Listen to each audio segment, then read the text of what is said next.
नमस्कार, आप देखें न्यूज 24। मैं हूं आपके साथ आशा झा। बड़ी खबर के साथ इस बुलेटिन की शुरुआत बिहार से, जो कि सामने आ रही है। बिहार की राजधानी पटना में राजभवन मार्च कर रहे हैं एलजेपी के चिराग पासवान गुट के कार्यकर्ता, जिन पर पुलिस ने देखी कैसे लाठियां भांजी है। वाटर कैनन का इस्तेमाल किया गया, लाठियां भांजी गई। कार्यकर्ताओं के साथ सांसद चिराग पासवान भी मौजूद थे। करीब 2000 एलजेपी कार्यकर्ता कई मांगों को लेकर प्रदर्शन कर रहे थे। उन्होंने राजभवन मार्च कर दिया। बेली रोड पर पहुंचते ही हंगामा खड़ा हो गया। उस क्षेत्र में जा रहे आम लोगों में अफरा तफरी सी मच गई। आनन फानन में ट्रैफिक डायवर्ट करना पड़ा। यहां धरना प्रदर्शन है प्रतिबंधित है। आपको बता दें, डाक बंगला चौराहे से भीड़ जब हाईकोर्ट के पास तक पहुंच गई तो पुलिस ने कार्यकर्ताओं को रोककर समझाने की कोशिश की। कार्यकर्ता सचिवालय की ओर बढ़ने लगे तो पुलिस ने लाठी चार्ज कर दिया। समझाने बुझाने के बाद जब पीछे नहीं हटे तो पुलिस को लाठी चार्ज करना पड़ा है। कार्यकर्ताओं को काबू में करने के लिए इधर पुलिस ने आंसू गैस के गोले भी दागे हैं। हाईकोर्ट और नए म्यूजियम के पास की सड़क काफी देर तक इसके चलते बवाल होता रहा तो बाधित रही। कार्यकर्ता जैसे ही इनकम टैक्स दफ्तर से आगे बढ़े, पुलिस ने रोकने की कोशिश की, लेकिन कार्यकर्ताओं के अड़ने के बाद यह स्थिति बिगड़ी है। इसके बाद हड़ताली मोड़ के पास पुलिस ने लाठी चार्ज कर दिया। चिराग को गिरफ्तार कर लिया गया है। सौरभ कुमार हमारे साथ जुड़ गए, मेरे सहयोगी, सीधा उनका रुख करते हैं। सौरभ, क्या मसला है ये? किन मांगों को लेकर ये प्रदर्शन वो भी इतना उग्र हो गया? जी बिल्कुल, मैं बताना चाहूंगा कि चिराग पासवान ने पहले ही ऐलान किया था कि वह 15 फरवरी को कानून व्यवस्था जो लगातार कर रही है उसको लेकर राजभवन मार्च करेंगे। और गांधी मैदान में करीब 2000 से ज्यादा जो कार्यकर्ता थे वह इकट्ठा हो गए और इसके बाद राजभवन मार्च की शुरुआत हुई है। हालांकि कई जगहों पर पुलिस ने रोकने की कोशिश की, लेकिन कार्यकर्ताओं की संख्या इतनी ज्यादा थी कि बैरिकेडिंग तोड़ते हुए कार्यकर्ता के साथ साथ जो चिराग पासवान थे लगातार आगे बढ़ रहे थे। और उसके बाद पुलिस ने बल प्रयोग किया, वाटर कैनन का इस्तेमाल किया, आंसू गैस के गोले छोड़े गए और पुलिस ने कई कार्यकर्ताओं पर लाठी चार्ज भी किया। फिलहाल मैं आपको बताना चाहूंगा कि चिराग पासवान को पुलिस ने अरेस्ट कर लिया है और पटना के सचिवालय थाना में उनको रखा गया है। जी, कारण क्या? ऐलान किस बात को लेकर के था? किस बात को लेकर नाराजगी? क्या चाह रहे थे चिराग पासवान और जो चिराग गुट है वो?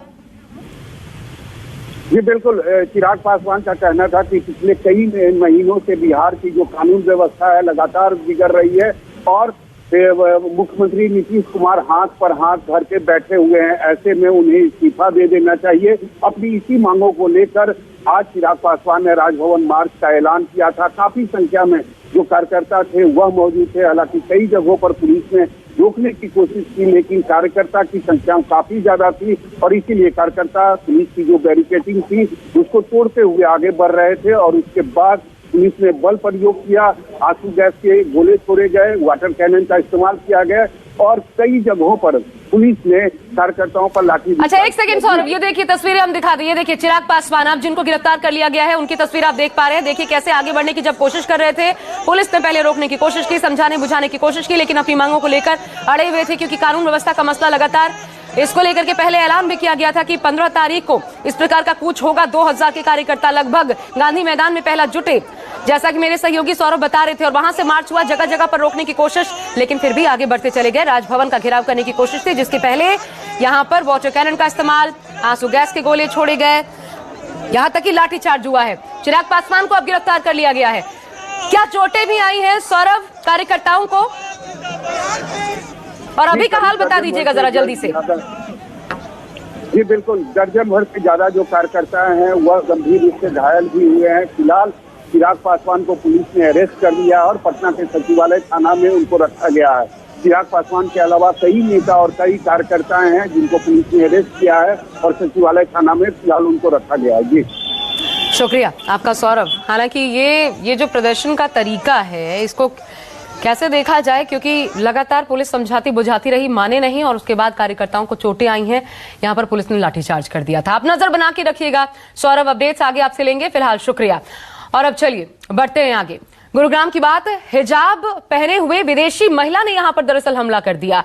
दिन दहाड़े टैक्सी ड्राइवर पर चाकू से हमला किया। ये देखिए अजीबोगरीब स्थिति। दिन दहाड़े एक टैक्सी ड्राइवर पर चाकू से हमला किया। टैक्सी रुकवा कर ड्राइवर को चाकू मार दिया। हिजाब पहनी हुई महिला, जिसके बाद हाथापाई पुलिस की महिलाओं के साथ। ये देखिए महिला पुलिसकर्मी जिसके साथ हाथापाई हो गई। 1 घंटे पहले की घटना हम आपको दिखा रहे हैं सड़क पर। इसके चलते काफी देर तक ये पूरा ड्रामा चलता रहा। हिजाब पहनी हुई ये महिला और गुरुग्राम पुलिस ने अब इस महिला को अपनी हिरासत में ले लिया है। दिन दहाड़े एक टैक्सी ड्राइवर पर इसने चाकू से वार कर दिया। पहले टैक्सी ड्राइवर को रुकवाया। ये विदेशी महिला बताई जा रही है, विदेशी महिला है जो कि हिजाब पहने हुए थी। पहले इसने रुकवाया। गुरुग्राम की तस्वीरें आप देख पा रहे हैं, लेकिन अभी तक आखिर कारण क्या रहा इसकी नाराजगी का, किस बात का गुस्सा था जो इस तरीके से सड़कों पर निकला। विमल कौशिक जुड़ गए हैं, मेरे संवाददाता हमारे साथ जुड़ गए हैं, सीधा उनका रुख करते हैं। विमल, ये महिला कौन है और क्या कारण चाकू से हमला कर दिया, उसके बाद इस तरीके से हाथापाई पुलिस के साथ? संपर्क हमारा टूट गया, दोबारा उनसे जुड़ने की कोशिश करेंगे, लेकिन जरा ये तस्वीरें देखिए, क्योंकि किसी को समझ नहीं आया कि आखिर हुआ क्या। ये महिला आमादा थी, पुलिस के साथ भी भिड़ गई, टकरा गई और खूब गुस्सा देखने को मिल रहा था। हालांकि वजह अभी तक क्लियर नहीं है। ये विदेशी महिला बताई जा रही है, हिजाब पहनकर गुरुग्राम की सड़कों पर इस तरीके से ये हंगामा हुआ है। ऑटो ड्राइवर जिस पर ये महिला ने हमला किया, उसका क्या कहना है, सुनवाते हैं आपको। मैं वहाँ गाड़ी सवारी लेके जाता हूँ, मैं शहर में गाड़ी चलाता हूँ। अच्छा। तो एक सवारी मैंने बैठा हुआ कि आनंद बिहार की, ये पीछे से आई थी, मुझे लगा कहीं जाने के लिए पूछेगी, तो इधर उधर देखा ऐसे, मैं क्या काम है, चाकू मारा और भाग निकली। जैसा आपने सुना ड्राइवर के हिसाब से तो ऐसा कुछ मामला पता नहीं लगता। विमल कौशिक लेकिन मेरे साथ मेरे सहयोगी जुड़ गए। विमल, कौन है ये महिला, क्या इसका मंसूबा क्या था, क्यों हमला इस तरीके से अनजान पर?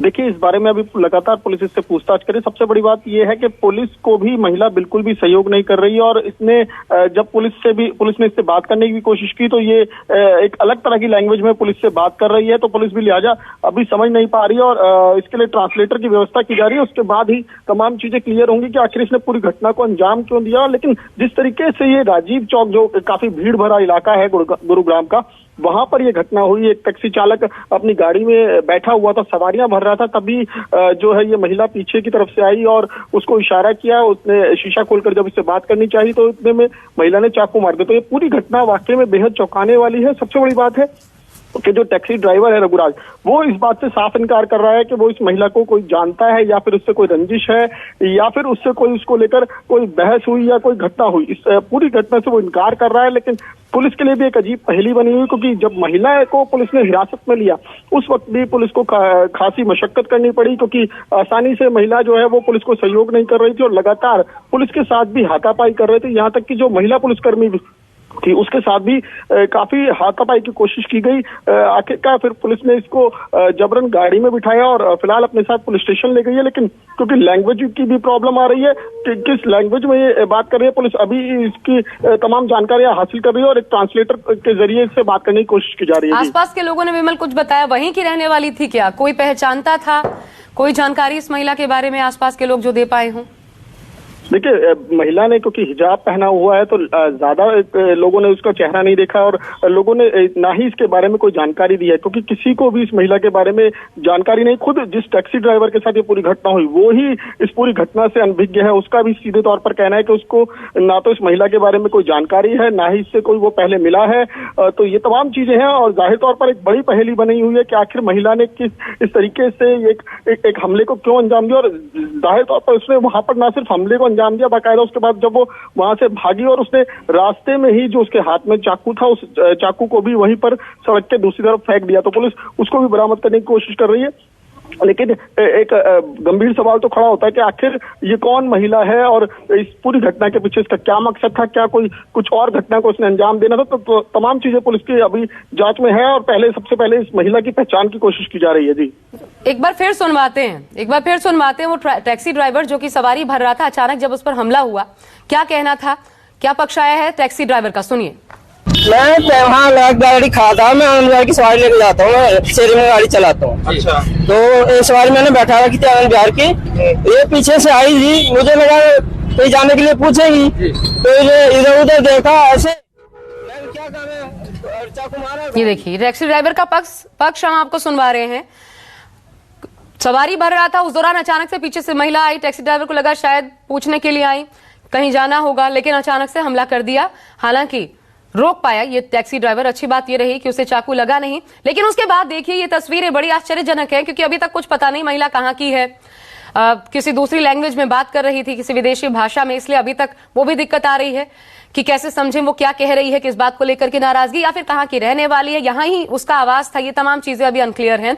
मेरे साथ विमल कौशिक लगातार हमारे साथ मेरे सहयोगी बने हुए हैं।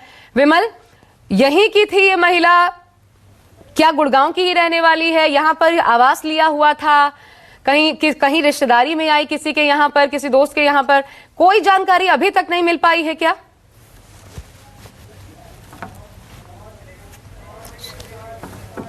चलिए हम दोबारा जुड़ने की कोशिश करेंगे, लेकिन अभी ये मामला पूरा पहेली बना हुआ है, जिस तरीके से इस महिला ने हमला किया और जैसा पुलिस के साथ उसके बाद हाथापाई की। एक ब्रेक इसी के साथ ले रहे हैं, आप देखते रहिए न्यूज़। नमस्कार, मैं हूं मानक गुप्ता। अगर आपको हमारा ये वीडियो पसंद आया हो तो इसे लाइक और शेयर जरूर करें, और हां, हमें सब्सक्राइब और फॉलो करना ना भूलें, ताकि आप देश और दुनिया की कोई खबर मिस ना करें। तो जुड़े रहिए हमारे साथ और देखते रहिए News 24।